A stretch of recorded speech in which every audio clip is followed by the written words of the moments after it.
DXN Giasuddin. পড়ন্ত বিকেলে আরব সাগর সবাই তো চিনেন, যারা মিডল ইস্টে আছেন। প্রত্যেকটা মিডল ইস্টের সাথেই কিন্তু সম্পৃক্ত আছে এই আরব সাগর।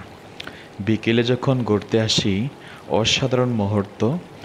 এই যে পানির একটা শব্দ শুনতেছেন না, যদি কাছ থেকে শুনেন কি যে একটা মধুর এবং আনন্দ লাগে।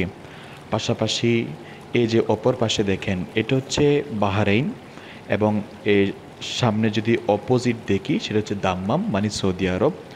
তো যখনই সময় পাই একটু ঘুরতে চলে আসি, এবং নিজের ভালোবাসার কোম্পানি ডিএক্সএনকে নিয়ে অনেক ভাবনা, অনেক চিন্তা, অনেক স্বপ্ন কিন্তু থাকেই, সেই বাস্তবায়ন করার লক্ষ্যে কাজ করে যাচ্ছি।